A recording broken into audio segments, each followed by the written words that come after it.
que eu tenho para andar de vitória em vitória. Somos libertos do julgamento, nenhuma condenação. Você pode dizer isso comigo? Somos libertos do julgamento, nenhuma condenação. Versículo 1 ao versículo 3, devagar. Aqui ninguém está participando de Olimpíada, ok? Vamos ler o texto devagar para a gente entender. Vamos lá. Agora, portanto, já não há nenhuma condenação. Para quem? Para os que estão em Cristo Jesus. Pois em Cristo Jesus, a lei do Espírito que dá vida, os libertou da lei do pecado, que leva à morte. A lei não era capaz de nos salvar por causa da fraqueza de nossa natureza humana. Por isso Deus fez o que a lei era incapaz de fazer ao enviar seu Filho na semelhança de nossa natureza humana pecaminosa e apresentá-lo como sacrifício por nosso pecado. Com isso, declarou o fim, o quê? Do domínio do pecado sobre nós. Eu vou te perguntar, quem foi que declarou o fim do domínio do pecado sobre você? Quem foi? Foi Jesus. Não foi o apóstolo Paulo. Ele é canal do recado de Deus para nós. Ele está ensinando o seguinte: em Adão, nós herdamos pecados, e pecados sobre pecado. E ele diz, mas em Cristo Jesus fomos feitos justos. Aliás, o próprio apóstolo Paulo escreveu o seguinte: por um só homem veio o pecado, e o pecado sobre todos os homens. Mas também, através de um homem, veio a justiça de Deus. Veio a justiça do Todo-Poderoso. A justiça de Deus é o amor. O pecado penetrou nas nossas veias. O pecado passou a ser parte da nossa vida. E em alguns casos, assumiu o trono da nossa história. Assumiu o trono da nossa vida. E a gente se rebelou contra Deus. Nos voltamos contra Deus. E a Bíblia diz que estava todo mundo condenado. Condenado à morte, porque o salário do pecado é a morte. Mas, diga comigo, mas Cristo sobre si levou a minha morte.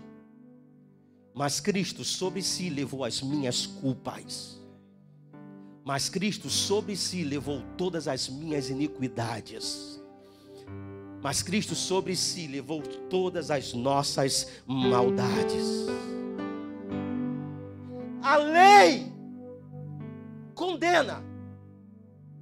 Gostaria que você entendesse esse princípio nessa noite. Faz toda a diferença.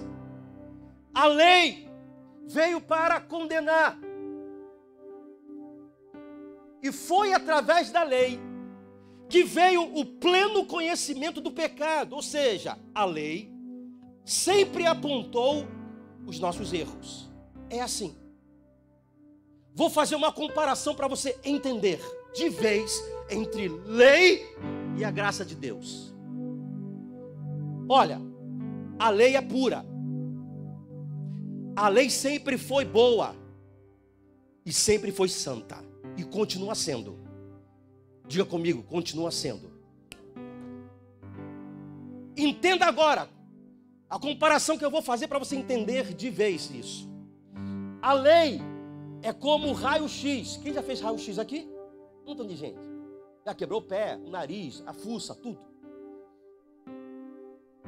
Você foi fazer um raio-x para quê? Para ver aonde estava o mal. para detectar aonde estava o mal que estava ali causando dor.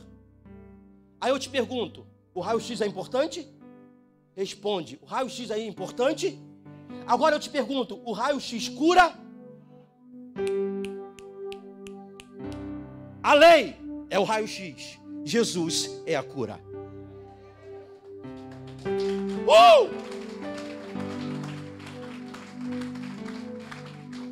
Tanto uma coisa ou outra é necessário. A Bíblia aponta o pecado, é necessário. Mas Jesus veio apontar a cura dos meus pecados. Jesus é a nossa cura. Jesus é a nossa restauração. Jesus é a nossa transformação.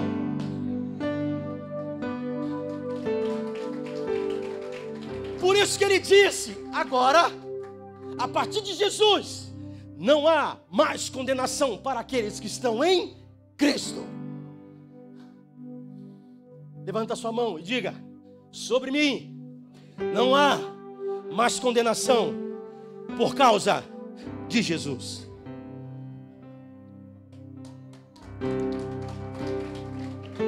Aleluia!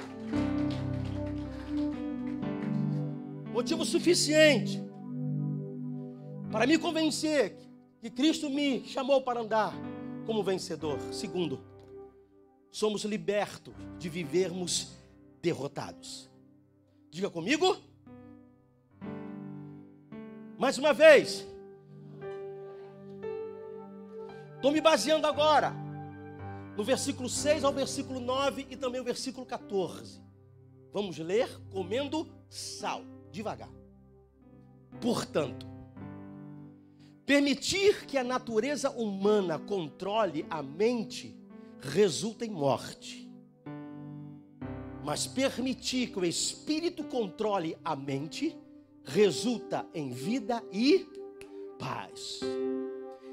Pois a mentalidade da natureza humana é sempre inimiga de Deus. Nunca obedeceu às leis de Deus e nunca obedecerá. Por isso, continua comigo, aqueles que ainda estão sob o domínio de sua natureza humana, não podem agradar a Deus. Diga assim, eu porém, isso aí, vocês porém, não são controlados pela natureza humana, mas pelo Espírito. Se de fato o Espírito de Deus habita em vocês, e se alguém não tem o Espírito de Cristo, a ele não pertence. Somos libertos de vivermos debaixo de derrota. Por quê?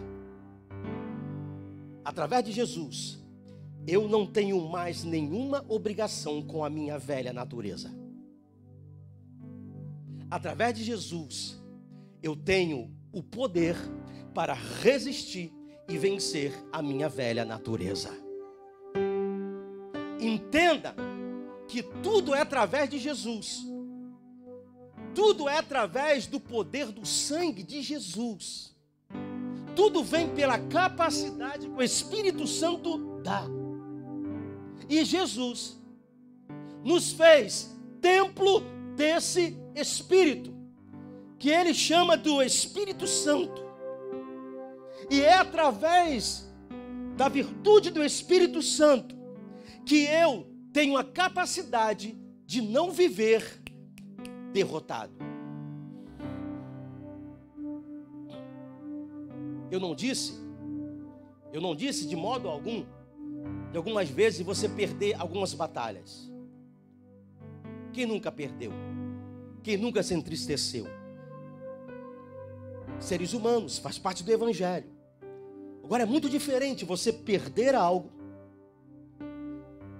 você se angustiar e viver derrotado. Muito diferente. Hoje eu estava pensando a respeito dessa questão do Espírito Santo habitar em nós. Sabe aqueles, a gente não vê mais, mas eu sou da antiga, infelizmente, ou felizmente. Alguns postos de gasolina tem ou já teve ou terá aqueles bonecos que colocam um ventilador por baixo, ok?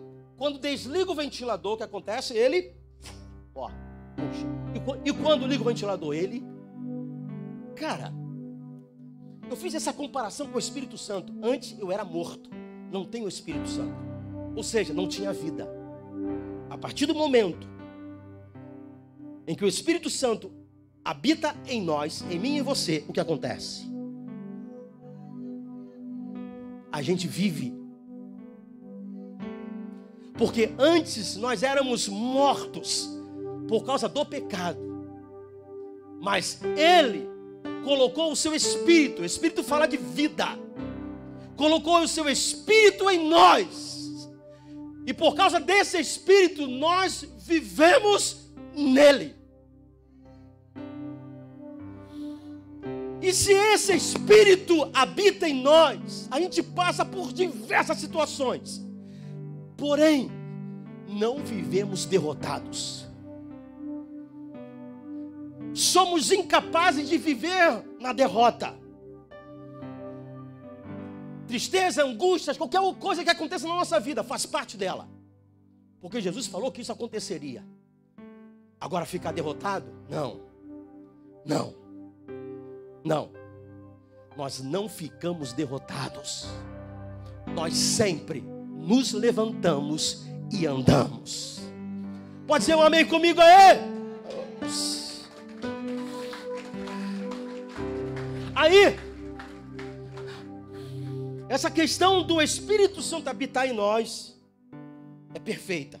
Agora, é preciso que o Espírito Santo também tenha você para ele. Pastor, o que é isso?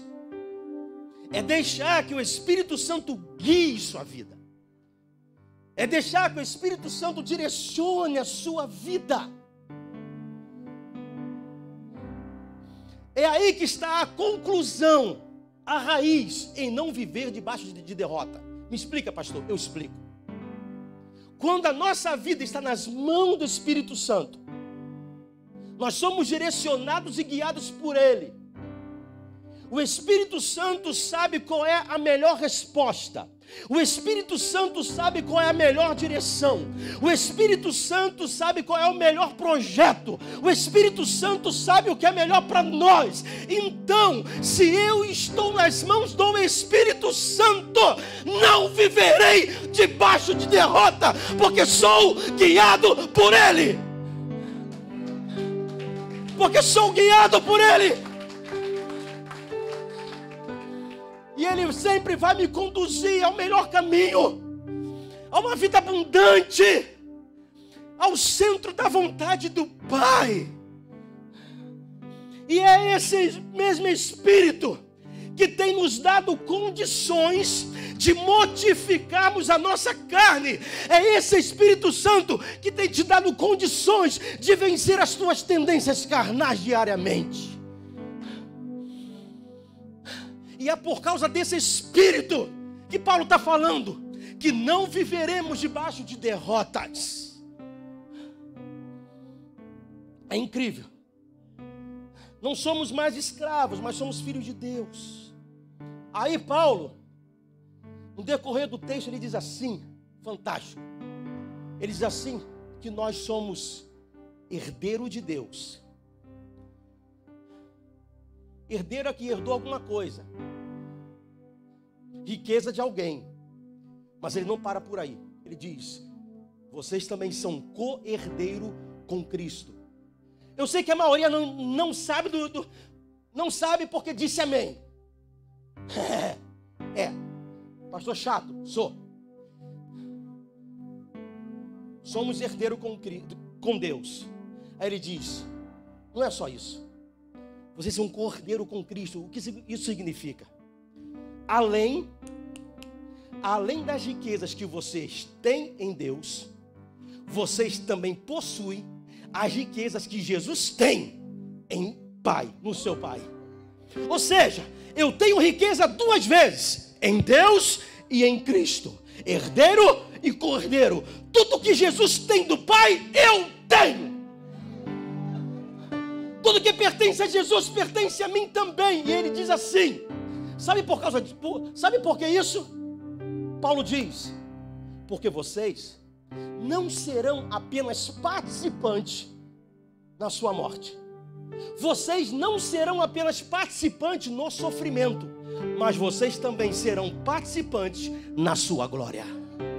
Aleluia! Lindo isso! Lindo! A Bíblia fala que a gente vai ter muita aflição nesse mundo, é participar da morte, do sofrimento por amor a Cristo, ok. Mas há uma garantia. Eu te digo, a honra e a glória é muito maior do que o sofrimento. A graça é muito mais abundante do que o pecado. A misericórdia está otorgada para nós, multiplicada vez, muito mais do que qualquer outra maldade na terra. Ou seja, sobre nós repousa graça sobre graça. Graça sobre graça. Aleluia. Motivos. Eu tenho motivo suficiente. Pastor, como você aprendeu isso? Lendo a Bíblia. Deu para entender? Leia a Bíblia. Interessante que quando a gente lê a Bíblia começa a descortinar muitos pensamentos. Eu falei com o Célio hoje. Vou parar de ler, porque senão eu vou ter muito argumento. Essa que é a verdade. Chega um momento que eu tenho que parar. E essa tarde esse texto me emocionou tanto, me trouxe todo gozo, todo prazer. O Espírito Santo falando da minha alma. E é o que nós queremos para a tua vida. Largue todo tipo de misticismo e corre para a verdade do Senhor. Você quer ver Deus falar? Abra essa Bíblia. Ela vai falar com você de capa a capa. Ela trata com você diretamente. E o próprio Deus falando com você. Motivo suficiente eu tenho para andar como vencedor. O terceiro, somos libertos do desencorajamento. Diga isso comigo. Aleluia. Me baseio no versículo 22 ao 24 que diz assim: pois sabemos que até agora toda a criação geme, como em dores de parto. E nós, os que cremos, também gememos, embora tenhamos o Espírito em nós, como antecipação da glória futura, pois aguardamos ansiosos pelo dia em que desfrutaremos nossos direitos de adoção.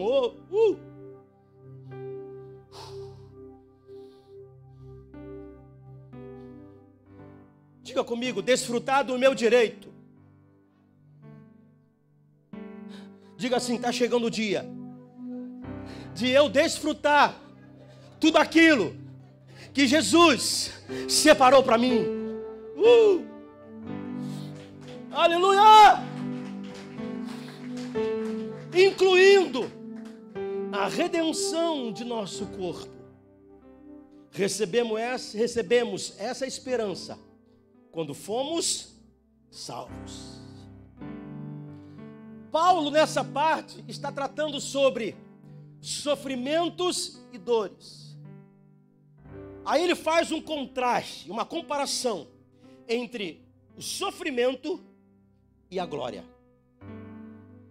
Ele faz uma contrastação com o sofrimento e a herança que a gente tem em Cristo.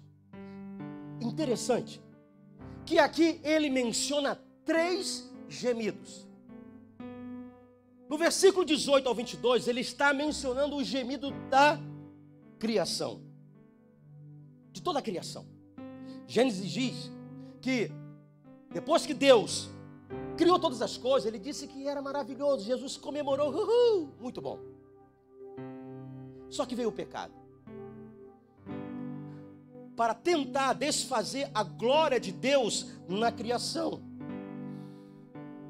Por isso que o próprio Paulo diz assim, olha, toda a criação está gemendo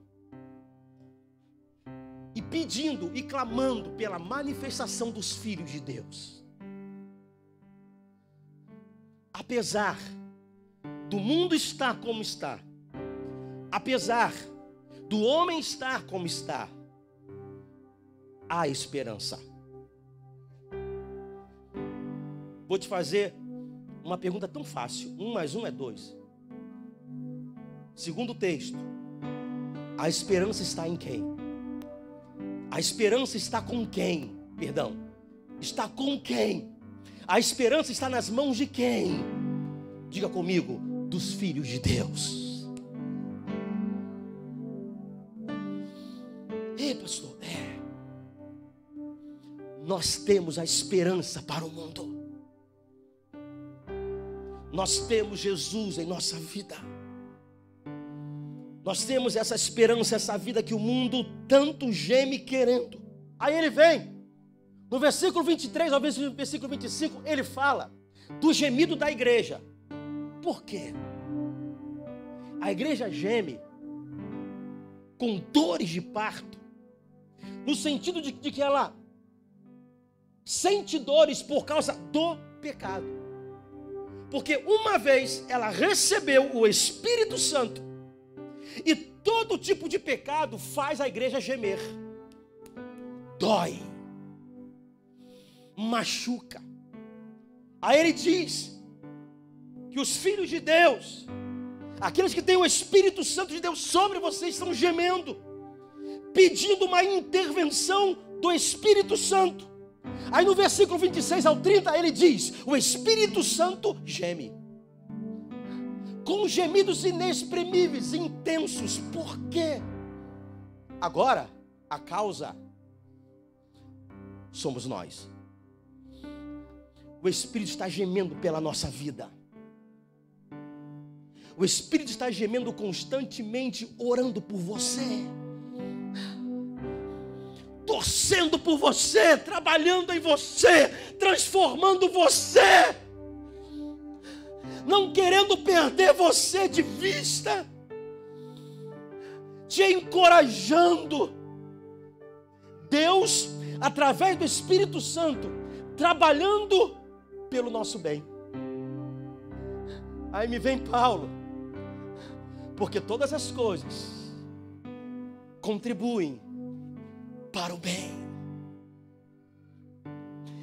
É o Espírito Santo orando para que tudo contribua ao nosso bem, para que a gente entenda que tudo que nos aconteceu no passado, no presente, ou acontecerá daqui para frente, é tudo projetado por Deus. Tudo foi projetado dele para você, para o teu bem, para o teu crescimento, para a tua transformação. Oh, aleluia! Há anos atrás na sua vida, talvez você entenda isso hoje, mas há muitos anos atrás, quanto sofrimento, quantas perdas, quantas misérias, quantas frustrações, e você não tinha resposta. Não é assim? É sempre assim. Mas eis que o Espírito Santo, por favor, gostaria que você contemplasse isso. Mas eis que o Espírito Santo, enquanto você estava questionando, enquanto você estava chorando, enquanto você estava pensando em desistir, estava lá o Espírito Santo orando por você, gemendo por você, querendo a tua vitória, querendo a tua transformação, querendo que você entenda, filho, se sustente, aguenta, você vai vencer mais uma. O Espírito Santo lá, chorando, e está você aqui de pé. Aleluia!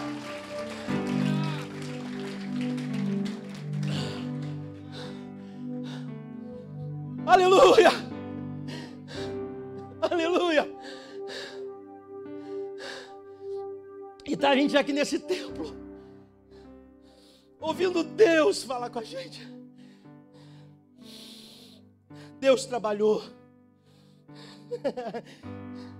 Diga comigo, Deus trabalhou.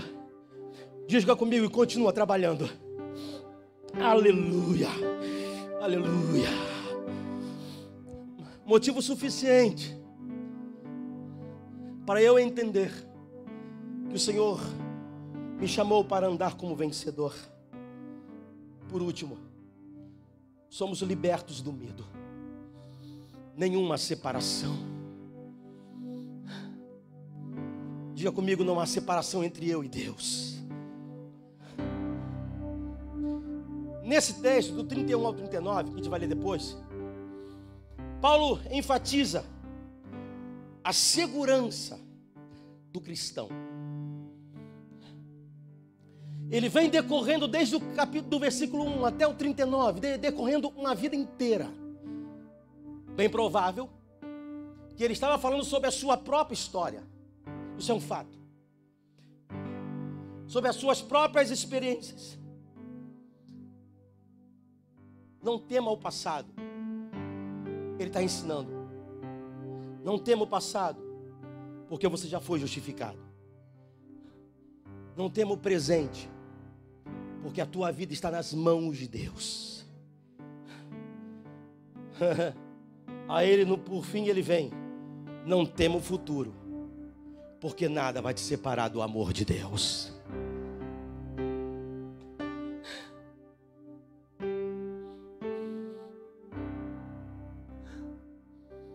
Nada.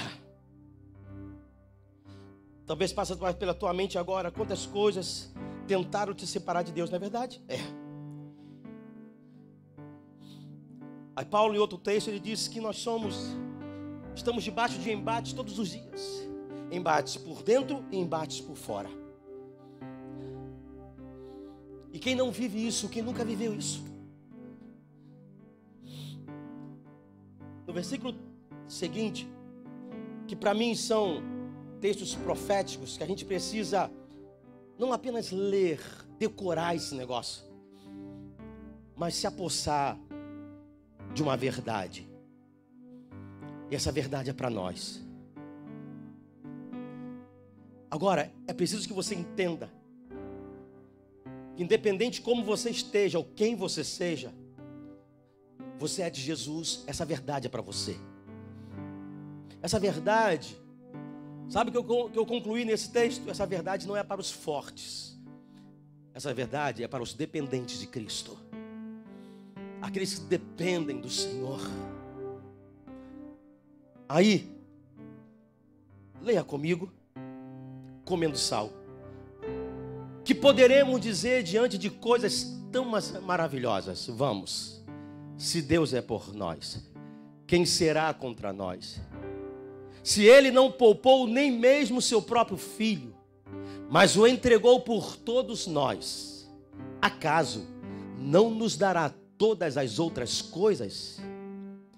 Quem se atreve a acusar os escolhidos de Deus? Ninguém, pois o próprio Deus nos declara justo diante dele. Quem nos condenará então? Ninguém.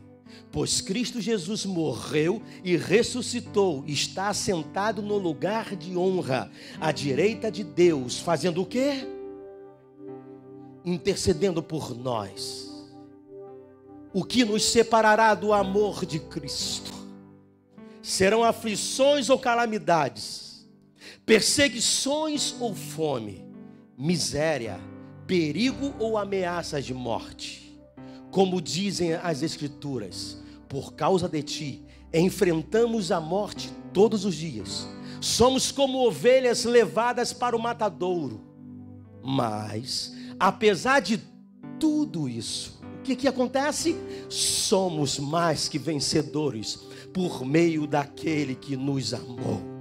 E eu estou convencido de que nem morte, nem vida, nem anjos, nem demônios, nem o que existe hoje, nem o que virá no futuro, nem poderes, nem altura, nem profundidade, nada em toda a criação jamais poderá nos separar do amor de Deus revelado em Cristo Jesus, nosso Senhor.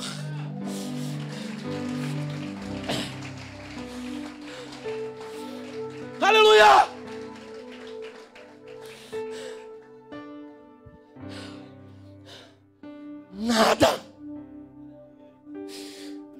nada tem o poder de nos separar dele. O teu pecado não tem esse poder. O poder dele é maior. As tuas tendências não é mais forte do que ele. Maior é aquele que está em nós do que aquele que está no mundo.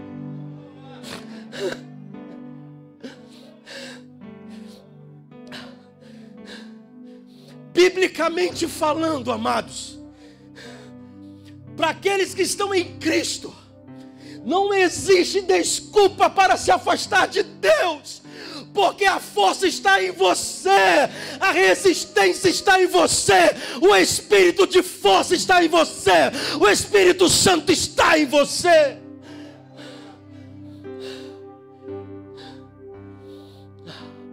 Aí ele diz: se Deus é por nós, quem será contra nós? Aí uns responde: o mundo, a carne e o diabo. E eu digo para você: nenhum desses três juntos pode ter mais força do que o meu Deus.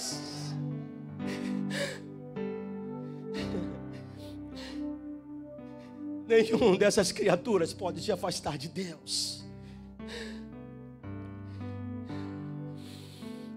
É por isso que Ele tem te atraído. É por isso que Ele tem nos atraído, falado conosco. É por isso que esse Espírito, dia após dia, tem falado com você. Porque Ele quer te manter em segurança. É o Espírito que nos mantém em segurança. Nos mantém debaixo da vontade dEle, da direção dEle. Se Deus é por nós, quem será contra nós? Eu quero dizer, para terminar, estou terminando. Nessa noite, o Espírito Santo te deu motivos suficientes para você andar como vencedor. Você vai para casa com uns motivos suficientes na tua mente. Você vai dizer para você mesmo, para o diabo: não tenho motivo para desistir. Eu tenho motivos maiores para caminhar. E que o Senhor te abençoe. E a igreja diz: amém e amém. Você pode se colocar de pé? Glória a Deus. Aleluia.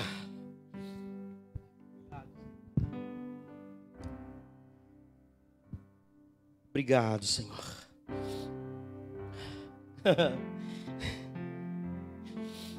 Eu não posso fazer você ministrar agora uma oração de petição. Não tenho que pedir. A gente só tem o que agradecer. Ele colocou o seu Espírito em nós. Você venceu ontem, você está vencendo hoje, você vai vencer amanhã. E até a volta do nosso Senhor Jesus Cristo. Para quê, pastor? Ué, esqueceu?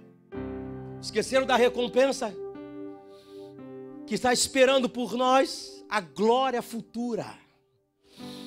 É um futuro eterno de glória. Enquanto isso, o que a gente faz, pastor? A gente vai vencendo aqui. A gente vai resistindo aqui. E o Senhor vai sendo exaltado em nossas vidas. Você pode dizer amém comigo aí, gente? Glória a Jesus, glória a Jesus, glória a Deus. Aleluia.